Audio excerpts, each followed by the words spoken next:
103, 5 Lincoln 102, Lincoln 103 and 102. Responding to 401 parking structure, section 1 boy. Henry 8, Henry 9. Respond to gate 437 Bravo for your dignitary detail. 3K911 unattended, 400 lower level near carousel 4, black bag. GTA in progress, 401 parking structure, section 4 boy. Responding to 401 parking structure, section 1 boy. 415 passenger onboard aircraft. Control 2 Franklin en route. 484 suspect, is female, Hispanic, 28 years of age, blue jeans, no further. Control 5 Frank 401 is en route.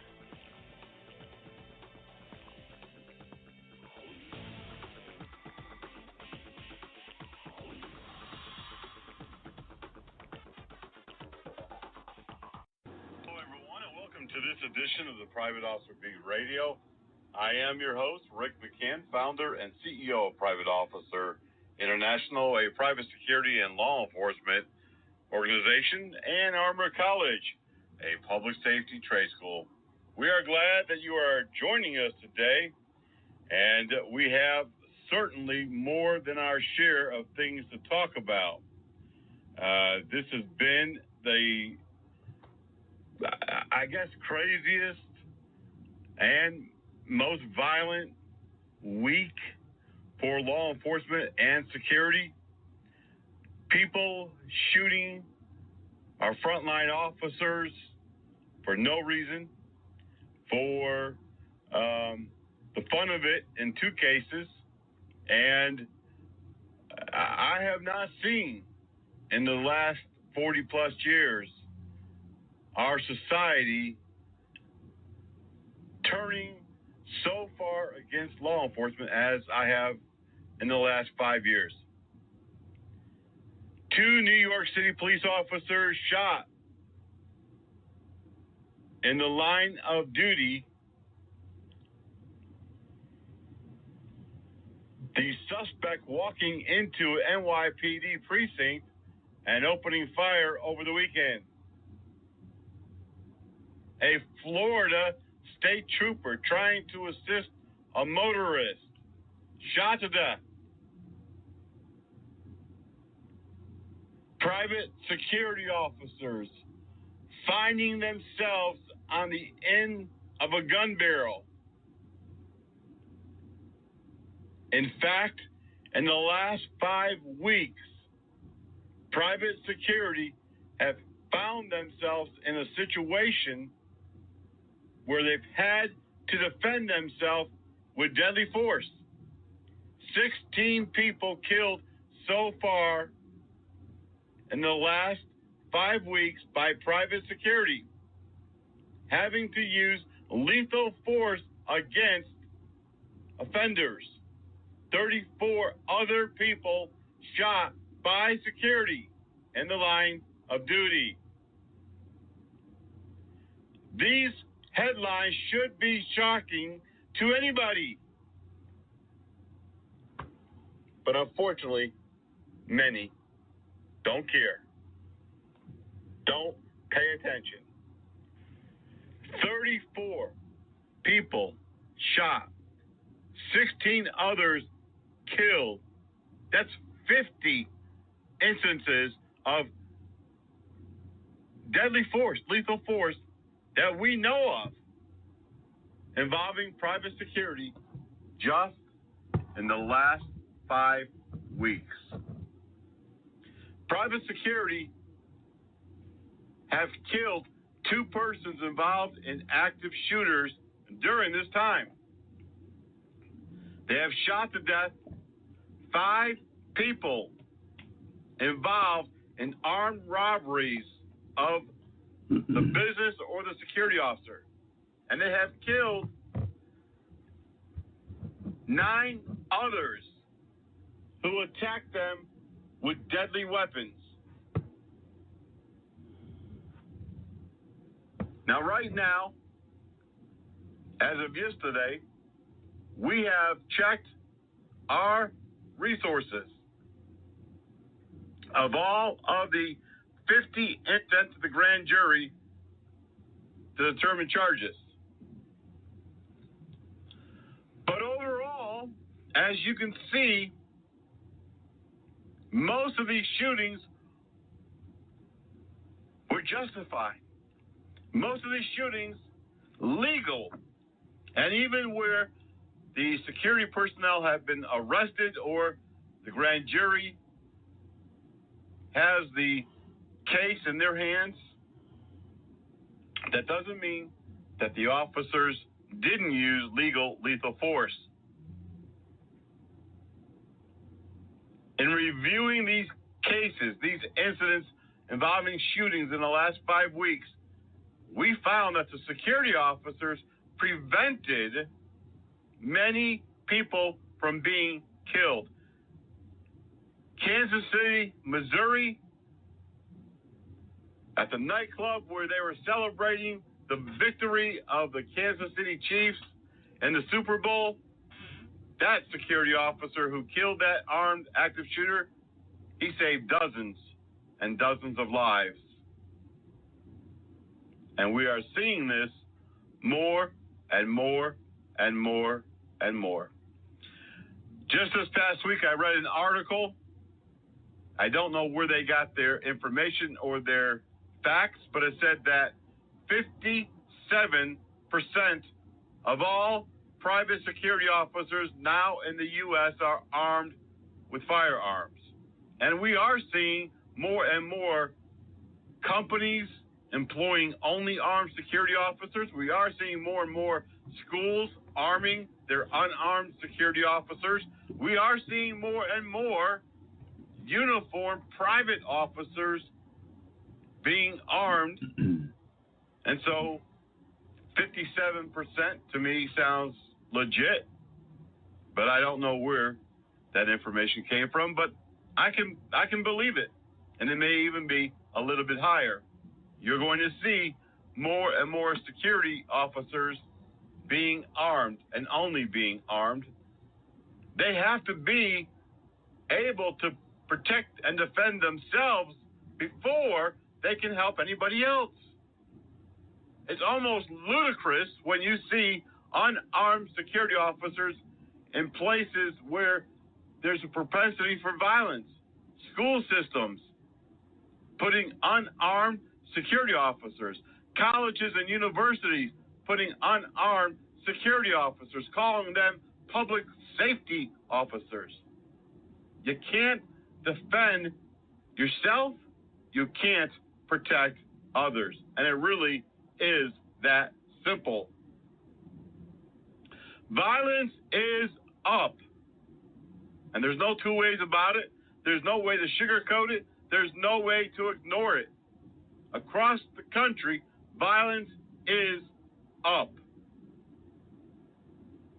And it's a terrible thing when people are in uniform and the public is depending upon you to protect them should anything go down,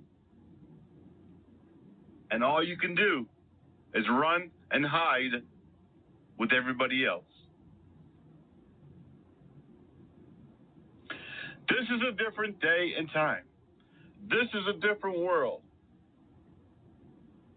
Not only is it more violent, but our clients are expecting more from private security. As more and more private security officers step in to fill the shoes of law enforcement, they are expected to be as well trained as police. No longer can you say, we're just there to observe and report. We're just there to see what's happening, and then we'll call the police if necessary. The client is not going to tolerate that mentality from the security company much longer. Many haven't for some time. They want you to be proactive. They want you to be on the front line. They want you to take the necessary steps. Detain the criminal. Stop the threat. Respond to the emergency.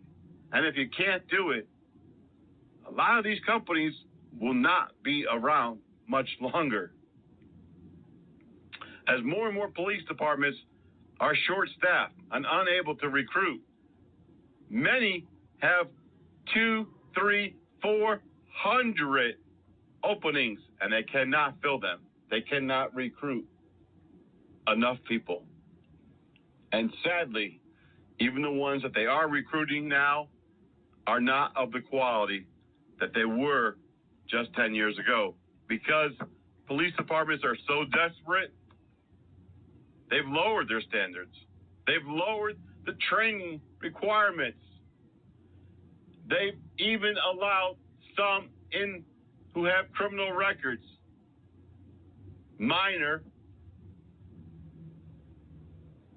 They have had to throw away the standard recruitment procedures. I don't want to say that they're digging down into the bottom of the barrel, but they're at least midway, halfway down. I was talking to a friend of mine out in California just a few days ago and telling him about Alaska. And we're seeing other states adopting a similar process. Alaska is so far behind the recruitment 8-ball and unable to fill the slots that they now have a commuter program where they are allowing people from the lower 48 to come up and work 14 days on, 2 weeks straight, and take 14 days off. In fact, some agencies in Alaska and at least 4 other states that I am aware of are allowing officers to come on for 6 months without going through the academy.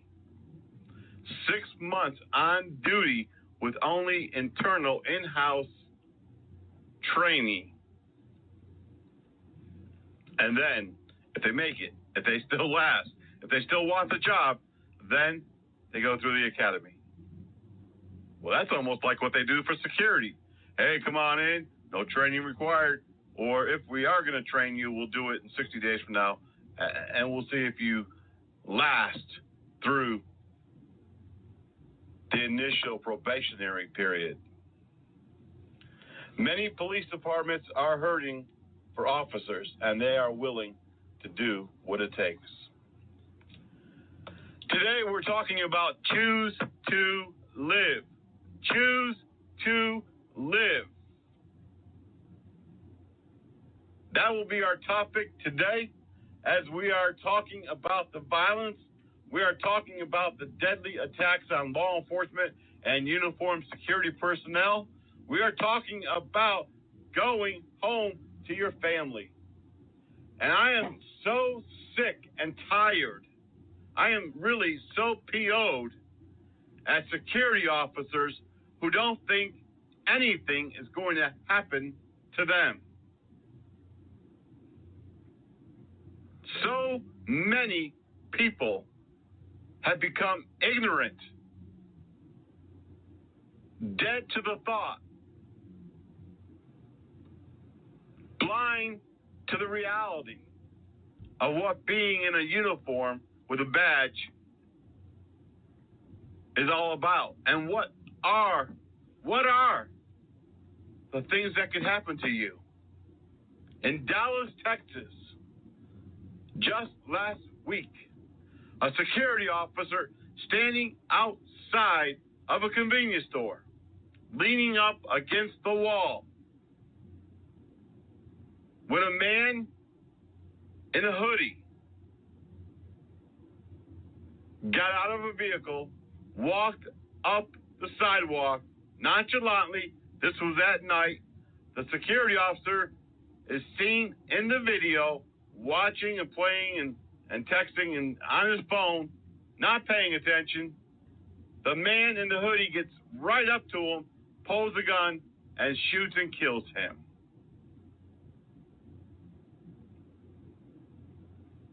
No one was the wiser.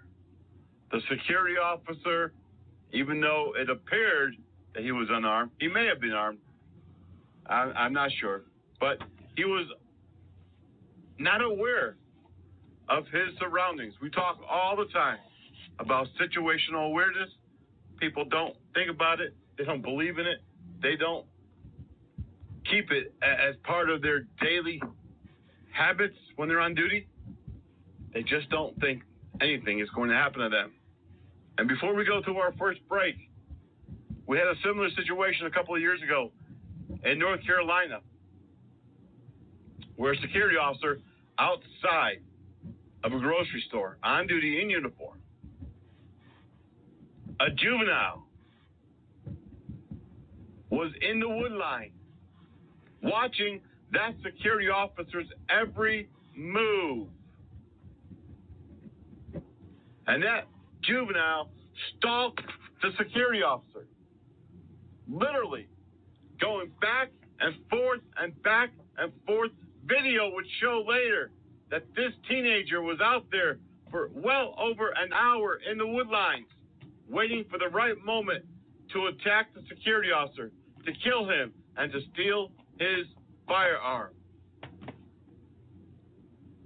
This is not 1940, and even if it was, security was still being killed in 1940, 1960, 1970, 80, 90, 2000, 2010. This is 2020. Gentlemen, ladies, if you're going to wear a uniform, you better start paying attention to your surroundings. And you better believe that anybody can hurt you. A juvenile, an elderly person. In fact, we've talked about this for years. Juvenile violence is skyrocketed. Even law enforcement doesn't understand how to prevent it. What's going on?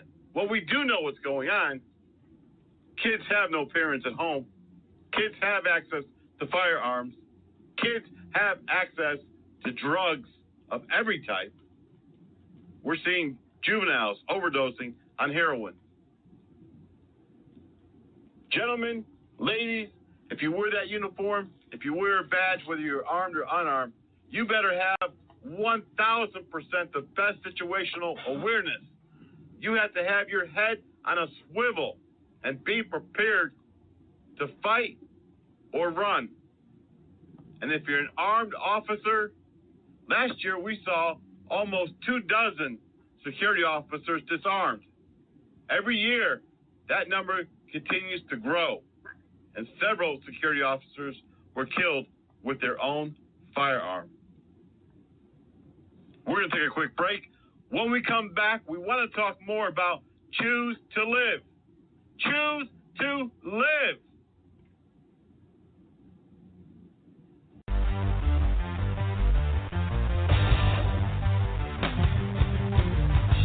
From coast to coast, cops are cracking down on seatbelt violations. Buckle up day and night or expect a ticket. It doesn't matter who you are or where you live, they'll be on the lookout. Cops write tickets to save lives. Click it for ticket. More than 114,000 people are waiting on an organ transplant at any given time in the U.S., and at least 80% of those are waiting for a kidney. For kidneys, it largely defaults to waiting time, but for livers, hearts, and lungs, it's largely based on the degree of illness and how sick someone is, and that defines their priority on the waiting list. Dr. Charles Rosen, director of the Transplant Center at Mayo Clinic, says living donors can help save people waiting for a kidney or a liver, but those waiting for other organs, unfortunately, have to wait for a deceased donor. Dr. Rosen says if you're interested in saving another person's life with your organs after you die, it's important to sign up as a donor now while you're still alive to save your family from having to make a difficult decision at a difficult time. We've heard from donor families or potential donor families that decided not to donate because it was such a stressful time in their lives that then 3-6 months later they felt some remorse for not doing that. For the Mayo Clinic News Network, I'm Ian Roth. Hey everyone, you're listening to the voice of the Frontline Protector right here on the Private Officer Radio Network. Now don't go away because we are coming right back when we've got a whole lot more right here on the Private Officer Beat Radio. At Armor College, a public safety institute, we train those who help others. Paramedics and emergency medical technicians, firefighters, police officers, law enforcement, private security, bail enforcement, and those on the front line. Check us out today at armorcollege.org. ARMOUR college.org. We'll even bring the school to you. Armor College, a public safety institute.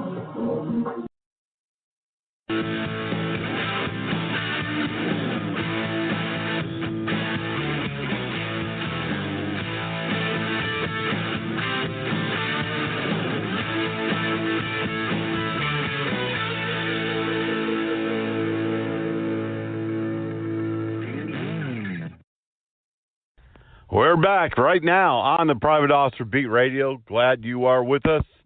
We're talking today throughout this whole radio program about choose to live.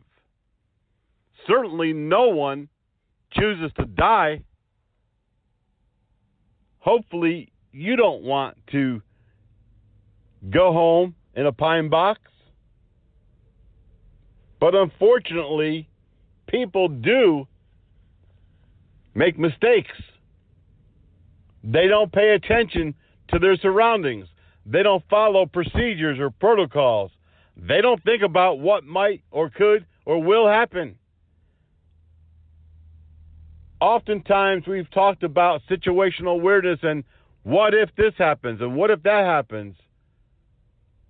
Oh, stop it. That's not going to happen to me. That's not what's going to happen to security. Stop it. But that is what's happening across the country. 105 security officers killed last year, the majority by gunfire. And every year, the highest percentage of security officers killed is by gunfire. Choose to live.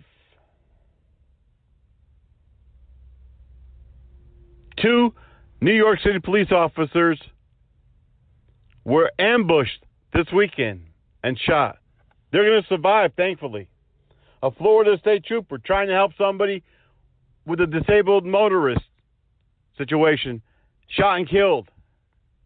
A Philadelphia police officer a few weeks ago, shot and killed. Someone walked up to him asking for directions, which is exactly what happened this weekend in New York City. Someone walked up to a police officer asking for directions and shot him. Choose to live. During the next couple of months, Private Officer International and Armor College is offering a free 8-hour tactical medical course to save yourself. We'll be presenting Stop the Bleed, which is all about using tourniquets, the right type of tourniquets, how to use them to help in an active shooter situation to prevent death.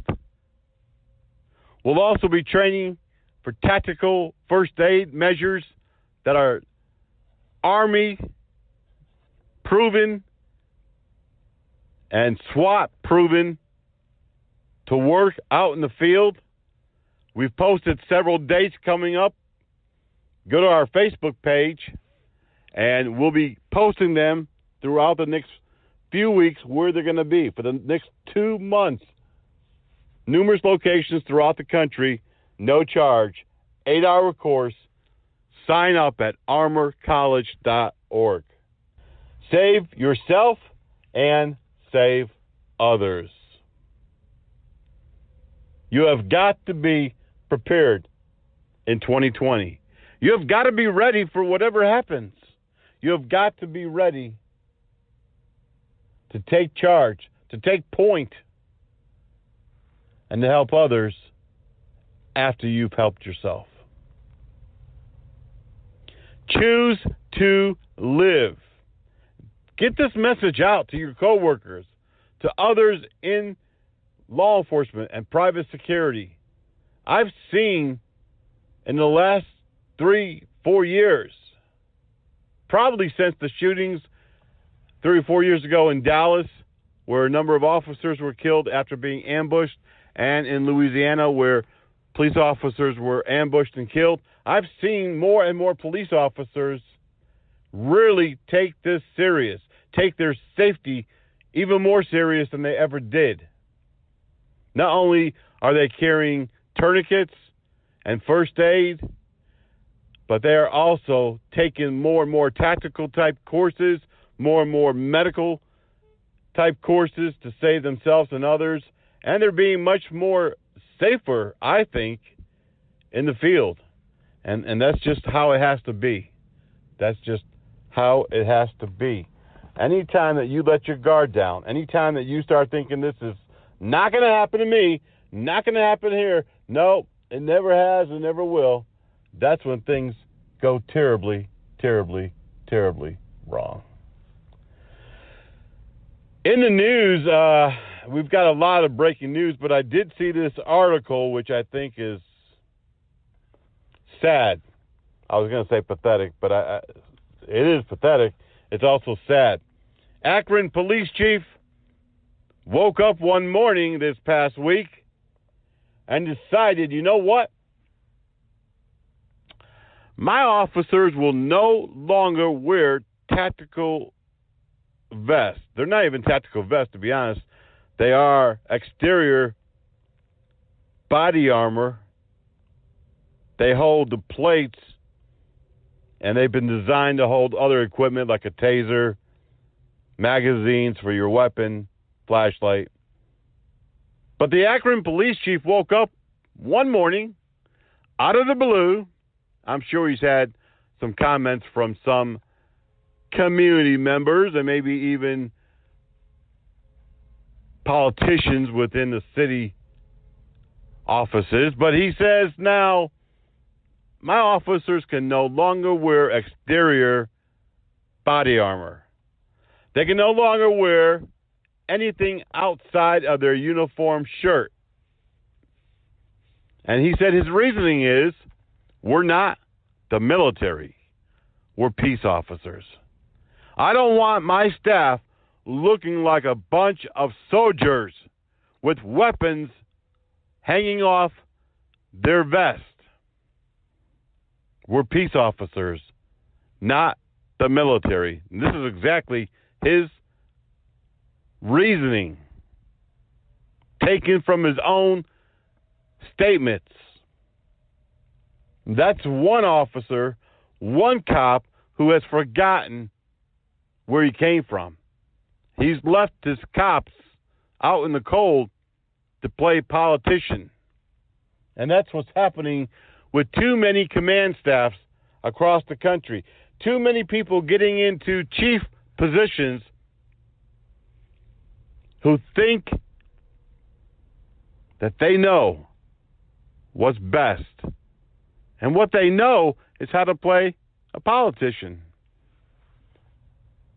Chiefs are not frontline officers. Chiefs are politicians. Dictators, if you want to be honest. They make the decisions. Just like a boss of any company, what they say goes until the mayor or somebody else overrules them. But this chief has certainly forgotten where he came from. And he's leaving his officers, I think, in a bad situation morally. What is this going to do to them morally? These guys are on the street giving 100+, doing their job.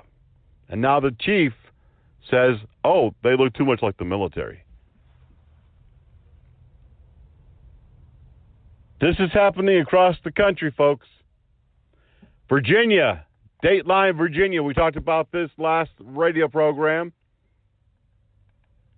The governor, Democratic governor, and the representatives, Democratic, have enacted and passed several gun laws. And now, on Friday, the House of Representatives have voted to take away AR-15s because they are assault rifles. They are deadly weapons. They are weapons of mass destruction and killing. And now they want to have all of the AR-15s turned in by their citizens, or they face felony arrest, because it will now be a felony to possess the AR-15. I don't know if the Senate has approved this. The headlines today is just coming out, and we're going to be looking at those. But if this does pass, the House, the Senate, and the governor signs off, if this really does become the law, there will be anarchy. There will be riots. There will be people in the street with their guns, and there'll be standoffs, and people will be shot, killed. It'll be a violence that Virginia has not seen in their history since the days of the Civil War. We're not going to let certain politicians dictate how the Constitution should be interpreted. And I know that this is not going to be the last of it. Unfortunately, other states are following suit fast as more and more Democratic, liberal politicians are in the office. Well, why are you talking about politicians when this is about security and law enforcement? This radio show isn't about politicians. Well, my friend, yeah, exactly. It's not. But sometimes it does have, and I hate to use this word, a bleed over. It does have a wash over sometimes effect on security, because it's going to include you. And when they start taking magazines and making a maximum of 10 bullets or maybe 7 bullets in your magazine, yeah, it's going to affect you. It's going to affect you. There are some states, New York, Connecticut, other states, where it's already affecting security, because your magazine, you're a civilian. Your magazine and everybody else's magazine is going to have the same number of ammo. Yep, you can carry 5 mags on your belt. You can carry 5 mags on your vest. Sure. You know, and if you have to do that, that's what you have to do. But politicians, politics, and the fight for the Constitution definitely affects private security. We're going to take another quick break. When we come back, a lot more news. We're talking about choose to live, choose to stay alive, choose to be aware of your surroundings. When I come back, I want to talk about the new Frontline Protectors Foundation, about some hiring that we're doing, and some opportunities coming up for you. You're listening to the Private Officer Beat Radio. Remember, if you need a vest, if you're looking for body armor, contact our friends at Body Armor USA. We've got what it takes to protect you. Whether that's body armor, protective clothing, stab-resistant vests, gloves, we have it all. Body Armor USA, we've got what it takes to protect you. For some children, America isn't the land of promise. It's a place where every day is a struggle. Because today in America, 1 in 6 children lives below the poverty line. For these children, living in poverty means going without medicine, going without food, going without a warm home, or even a roof over your head. And that's life for nearly 13 million children of all races, all across America. Where will you draw the line and get involved? You can help these children and their families find a way out of poverty for good. And you can make a difference in more ways than you think. Will you help? Go to povertyusa.org today. Because 1 in 6 children in poverty is one too many. A message from the Catholic Campaign for Human Development. 27, I've got both the victim and the suspect here on 33 just. 134, be advised, Mary Queen, 27 associates with the suspect and the victim. Nurse, I need you to apply pressure to the head wound until I can get to it. I'm concerned she's lost too much blood. Oh, no. You in the corner, who are you? You're not supposed to be here. She's my girlfriend, Doctor. You need to wait out in the waiting room. Please, Doctor, I want to stay with her. Look, she's been badly injured. So if you want to do what's best for her, you need to let us do our work. Please, Doctor, she has to be okay. I didn't mean to do this. I love her. Wait a second. You were the driver? Yes, but I didn't mean to. I swear, we went to dinner. I was just buzzed. I only had a few drinks. Just buzzed? Why didn't you tell us that? In that case, your girlfriend is fine. Hey, sweetie. I feel great. You want to get out of here? I can't believe this. Really, Doctor? She's really okay? What, are you kidding? No, not really. Nurse, get me a suture kit. Stat. Buzzed driving. Maybe we should stop acting like it's no big deal. Buzzed driving is drunk driving. A public service announcement brought to you by the U.S. Department of Transportation, the Ad Council.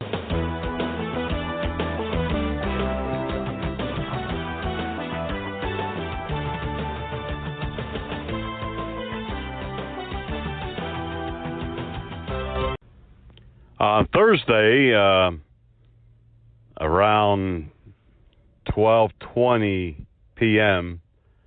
on February the 6th, the POI offices was hit by a tornado in our Charlotte Metro offices. It was one of 6 confirmed tornadoes in the Metro Charlotte, North Carolina area that occurred on Thursday, along with some straight-line wind damage throughout our area.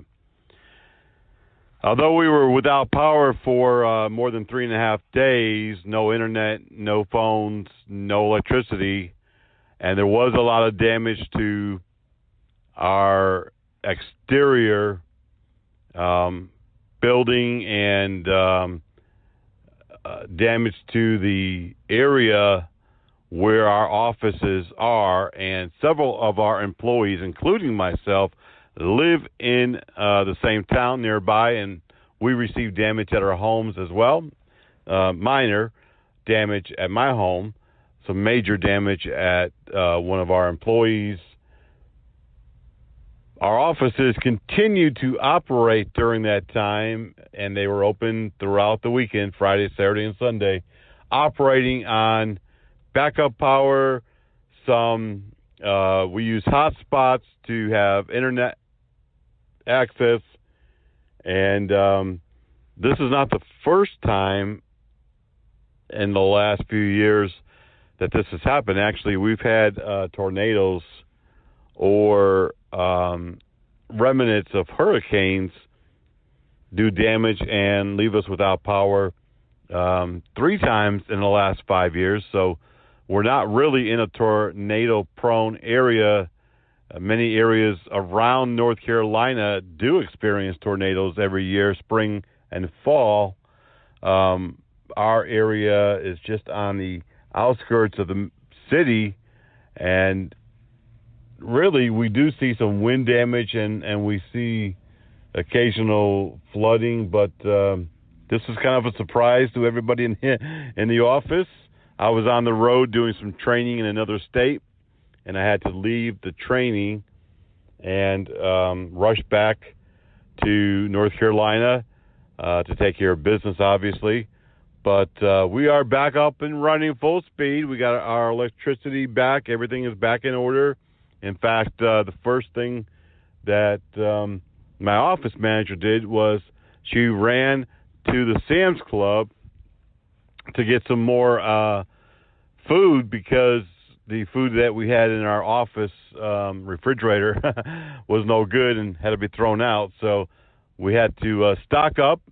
But our office is always stocked up. We've got plenty of goodies. We've got coffee, tea, all those goodies. We have a full kitchen in our office and a full bathroom, including showers. So we're always working 24/7 at the office, and so we always are prepared for whatever comes. During the winter, we do have some snowstorms occasionally that has caused us to be stuck at the office for a while.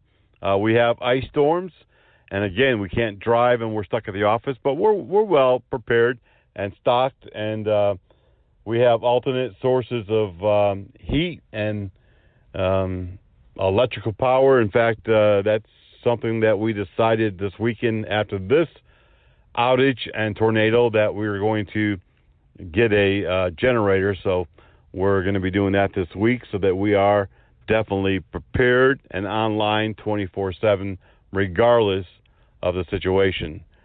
But a lot happening at our office. I'm very thankful for the staff that I have. I'm very thankful for the people who have responded out in each of these emergencies to make sure that we had everything that we needed to stay online and on duty and continue like nothing was going on. So, again, my hats are off for all of those folks who have been involved. The Frontline Protectors Foundation, an organization that we started last year, this is something that you can be part of because we want to honor as many law enforcement and security officers as possible. So we're going to need people in different regions to be our liaison and to present these awards to these officers. If you'd like to be involved, send an email to helpdesk@privateofficer.com, helpdesk@privateofficer.com. Also, we're always hiring, and we have numerous positions throughout almost a dozen states right now. And yes, we do have some job openings, and they are growing and having more and more positions as we're growing. And rather than just bounce you around with a lot of different emails, I suggest that to begin your process of applying for any of our instructor positions or supervisor, or if you're interested in opening your own Armor College or Armor Tech school, that you just send a introduction email to helpdesk@privateofficer.com, and our staff will get that email to the appropriate person. That way you don't have to email 2 or 3 people or try to find out who is the right person that you need to contact. So just send your resume and an introduction email letting us know that you're interested in applying for a position, helpdesk@privateofficer.com. And I guarantee you that within a few hours to 24 at the very most, someone will contact you. Of course, the Armor Tech schools are turnkey. All the services that we offer to our teams, we support you 100%. We give you all of the training, all of the materials, all the curriculum, and we work hand in hand with you. Contact helpdesk@privateofficer.com. In the news this week, we're over here right now watching the news as it comes in. We have more than 2,500 feeds that we are watching across the country and around the world. Right now, coming in from Oakland, California, a security officer that was working at the Oracle Stadium during an NBA game has filed a complaint against the owners of the Toronto Raptors, saying that the owner, the president, attacked him during a previous game, and a lawsuit has been filed. In Blacksburg, Virginia, you don't really think much of Virginia Tech security. Whenever you do think of security on the campus, right away Virginia Tech Police pops up because they've been in the headlines, unfortunately, over the last 10 years with a number of mass shootings and other incidents. But Virginia Tech actually does have a security team as well. They're in charge of property security. They're on patrol 24 hours a day. They do a lot more than lock and unlock buildings, and recently they were featured in a news article. Check them out online. Coming out of Kentucky, Knox County, Kentucky, another security officer has gone missing. This is the third in just 2 years. A security officer on his way to work just disappeared. Ronnie Bryant is 74 years old. He left for work as a security officer at a mine and never showed up. Police and EMS fire did conduct some searches, but right now that area is underwater, flooding because of the heavy rains, and they're going to continue it when the water goes down. If you have any information, of course, the Kentucky State Police would like for you to call them at area code 606-573-3131. As I say, this is actually the third security officer that has gone missing in the last couple of years on the way to work. The other two have been found, unfortunately, deceased, both recovered in bodies of water. In Salt Lake City, Utah, police there say that a security officer assisted them in apprehending a person who had killed his ex-girlfriend. Police said gunshots were fired when they arrived. A security officer working nearby assisted law enforcement in the apprehension of that suspect. In Washington, D.C., a whistleblower has filed a federal lawsuit saying that security officers that work in many of the district government's properties, buildings, sleep on the job. They allow people with firearms and weapons through the metal detectors. They don't do their job properly. This whistleblower used to be a Washington, D.C. employee who worked for a division. It's called the Protective Service Division. They are responsible for all of the Washington, D.C. governmental properties and buildings. They have law enforcement authority, and they also contract out about 600 private security officers. Now, this whistleblower says that this has been going on for years. However, the security company that's being blamed for this type of action says that this whistleblower is just a disgruntled ex-employee of D.C. A deputy sheriff in DeSoto Parish County, DeSoto Parish, they don't have counties, in Louisiana, was killed in a vehicle accident. Deputy Sheriff Donna Richardson Below was killed yesterday morning on U.S. Highway 84 en route to a call. She was a previous probation agent, and her funeral dates have not yet been announced. In Asheville, North Carolina, a TSA agent is being accused of sexually assaulting. It's actually the third case this week filed against TSA for similar complaints. Now, when you're doing searches and pat-downs, of course you're going to be touching people. There are ways and methods and procedures and ways that you're supposed to do it. And now we're going to track this through the court system and see what happens along with those other two cases. Toronto police are dealing with their third police officer suicide. This is not only a national but an international crisis. More police officers killing themselves than are killed on the job. This police officer killed himself in the parking garage at police headquarters. Security officers in Orangeville, Canada, wrestled a man who fought them at the Walmart after shoplifting. According to authorities, it was a bloody fight. One security officer was cut on the hand with a bladed instrument. In Racine, Wisconsin, a man held 10 people hostage during a robbery at a Dollar General store. Police finally did talk him out. No security officers were on duty.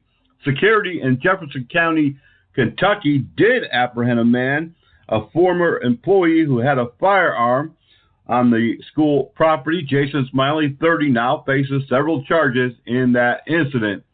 In Texas, Corpus Christi, a security officer working at an electronic game room was shot during an incident. Now, game rooms in Texas have electronic games. There are payouts. They are supposed to be non-cash, but we know in Texas and other states, they often do pay out. The security officer is in stable condition. A security officer in Manhattan, New York, tried to apprehend 3 persons as they were trying to steal cold medicine. However, police said they pulled weapons and assaulted him. The 3 are at large. A security officer, a former security officer in Las Vegas, Nevada, has been convicted of planning to attack a gay bar and a synagogue. He was arrested last year. Connor Climo, 23, has been found guilty, and he will be sentenced in the upcoming weeks. A police officer in Temple, Texas, was charged with murder. Carmen De Cruz, 52, charged after shooting Michael Dean in an altercation of some sort after a pursuit. The local attorney there, a state's attorney, said that the deadly force was unwarranted and charged the police officer. A Canton school security employee, Canton, Ohio, has been fired after excessive force against a 6-year-old. According to the Canton City Board, they found that the security officer who was involved in an incident used too much force on this child. A survey just coming out this week says that 83% of security professionals feel overworked in 2020, and we're only 6 weeks into the new year. Already, security professionals are feeling overwhelmed. A third shooting in 3 weeks has been reported in Atlanta's upscale Lenox Square Mall. They have unarmed security on patrol who have responded to all of the incidents. However, police have not identified the victims or the suspects. It's a upscale mall, but they do have their share of violent acts. A gunman is in custody. You may have heard 2 New York police officers shot over the weekend. Police have charged Robert Williams, a career criminal who in 2002 was convicted of attempted murder and then released after just a few years. He is in custody. A gunman was killed after 2 police officers were shot at an Arkansas Walmart. Forest City Police responded to an incident at the Walmart and was met with an armed man. Bobby Joe Gibbs was identified as that suspect. He was killed during the incident. A school security officer threatened to kill a student that he was in an altercation with in Pasco, Florida. He has been arrested and is under investigation for other incidents. One is dead after a shooting involving an off-duty police officer in Atlanta who was working security. The Georgia Bureau of Investigation reports that the police officer confronted a man during a disturbance at the Harlem Nights Ultra Lounge, and evidently a gun battle ensued and one person is dead. The police officer was not injured. You may have read this if you receive our newsletters, and if you don't, sign up today at privateofficer.org. A security officer was charged with murder over the weekend at the Timberland Boots headquarters in Stratham, New Hampshire. The 20-year-old security guard, for some reason, killed an employee, a female employee, at the headquarters office.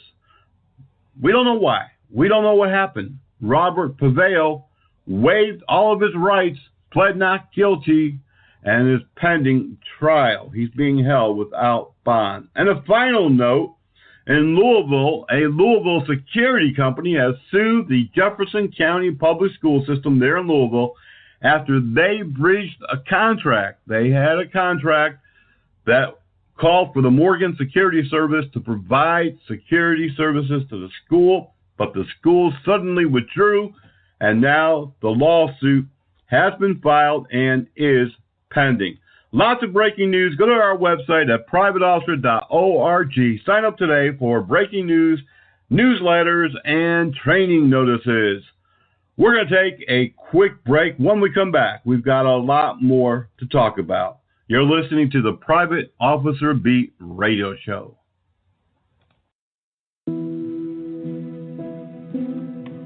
Human trafficking is slavery. And it happens all over America. Any child, any woman, any man could potentially become a victim of human trafficking. I am a victim of labor trafficking. I was a victim of child sex trafficking, but now I own my body. Human trafficking is any kind of forced labor. It can happen to anybody. I am a mother. I am an author. I am a son. I'm an advocate. I am an educator. I'm a sister. I am a brother. I'm so much more than what happened to me. I am strong. I am brave. I am outspoken. I am compassionate. I am a survivor. I'm a survivor. I am a survivor. I am a survivor. I am a survivor. I am a survivor of human trafficking.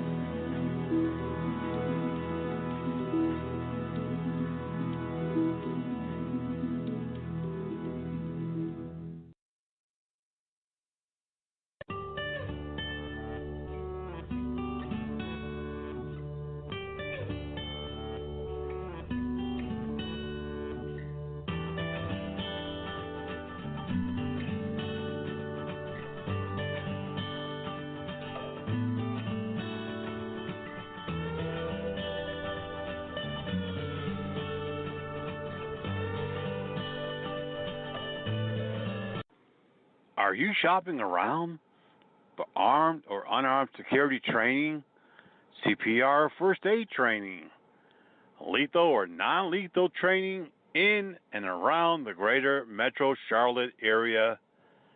Do you want to be SLED certified so that you can maybe start a new career or make some part-time income? Then check out Premier Training Academy, Charlotte, North Carolina's leading academy for all things training. 704-806-4933. Ask for John. Premier Training. We're here to train you so that you don't make mistakes. Premier Training Academy, Metro Charlotte's premier training service. 704-806-4933.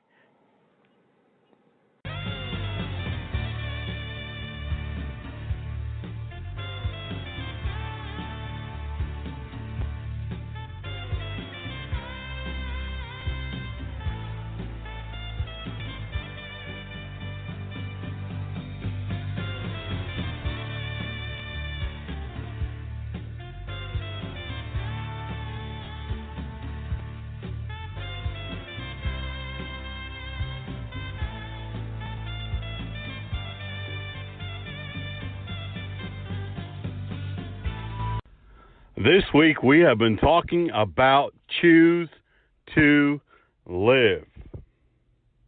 There's a number of ways that we can do that, a number of things that we can do to prevent ourselves from being harmed by others or by ourselves.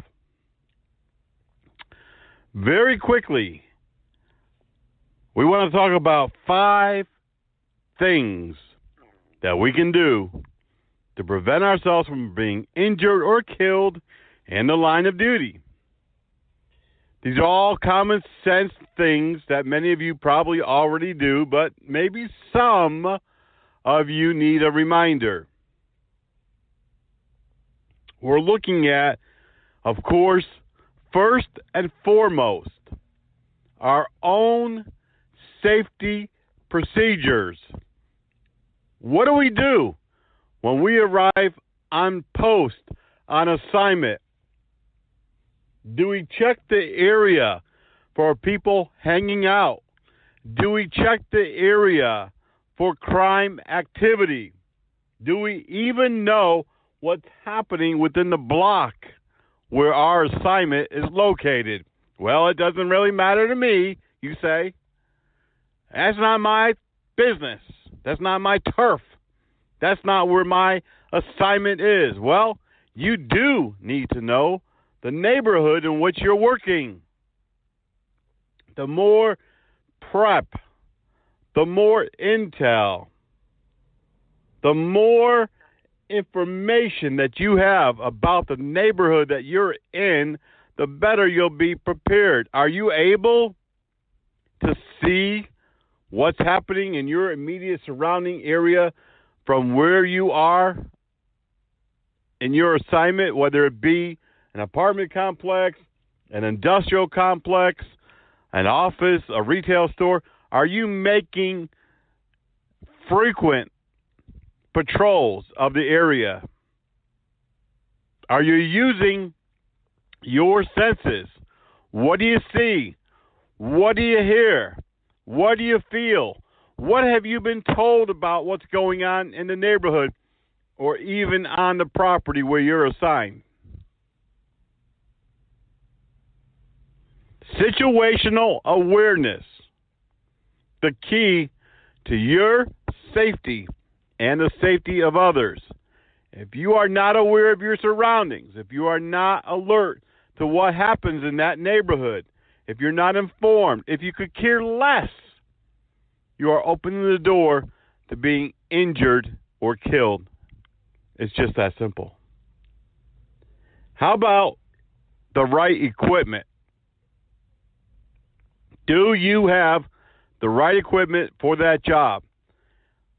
Every assignment, every post, you should have some standard equipment with you, but you may also need some extra equipment. And yes, that does include body armor, and there's really no excuse these days not to have it because it's not something you can't afford. It's something you can't afford to live without.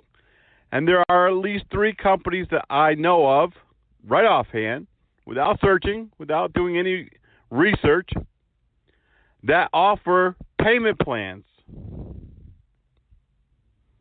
I strongly urge that you get on the bandwagon and you get body armor and wear it every single day. Now, I know we've been told there are some companies who won't allow you to wear body armor, which I think is ridiculous. Of course, you do have to follow your company's policy if you do want to continue employment there. But on locations that will allow you and employers who even encourage you to wear body armor, I suggest that you wear it every single day that you're on duty. I can tell you story after story over the last 16 years where security officers have been saved because they were wearing body armor. Have the right equipment. Do a safety check before you go on duty. Make sure if you're carrying a firearm that the magazines are fully loaded, one in the chamber, that you are prepared to protect yourself against deadly force. Communications. I know most security officers work alone, and that's one of the factors in the number of injuries and deaths to security officers across the country. But try to have a buddy system. You may have a buddy on another post, another location. Hey, check in with them every 30 minutes, every hour. If you don't hear from that person, start checking on them and calling a supervisor. Get some people over there. He may be DOA in his vehicle. He may have been attacked, ambushed, and is laying someplace on the property.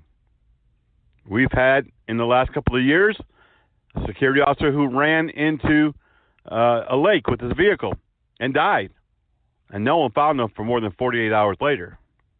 We had a security officer who had a heart attack at an office industrial type complex. One man. He was working a 16-hour shift. Nobody found him until those 16 hours were over.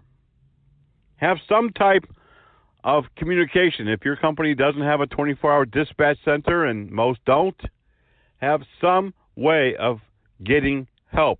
Now, if you have the new iPhones, anything from the last 3 years, if you hold the volume button and the shutdown button at the same time, you'll see something that comes up that is an emergency button. And if you touch that, it automatically goes to 911, and they can GPS you now. There are a number of ways to get help to your location immediately. Think smart. Have an exit plan. Yes, we do have to have an exit plan. Some things are just too much for us to handle. Too many people armed. We may not be armed. Too much going on. We do have to exit sometimes, and I've talked about this numerous times. No reason you need to play the hero. No reason to play Superman. Do what you can, but know when to back down, back off, back away, and get help. You need an exit plan. And last but not least, and I really hate that we have to talk about this, but security officers do commit suicide on the job. Last year we had about 9. We've had years where we've had 20.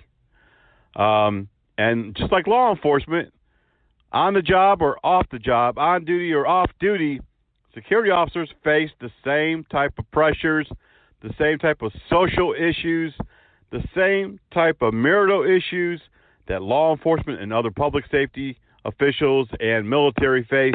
And yes, we carry it. We carry it to work with us. If you have any thoughts of harming yourself, call the National Suicide Line. You can call our office and we will connect you with someone to talk to. Get help. Choose to live. Choose to live. For more information about Private Officer International, Frontline Protectors Foundation, or the new Frontline TV programs, go to our website, privateofficer.org, or give us a call, 704-831-8109. That's going to wrap it up for this episode of the Private Officer Beat Radio. Thank you for being here, and until the next time, be blessed, be safe, and we'll see you right back here on the radio.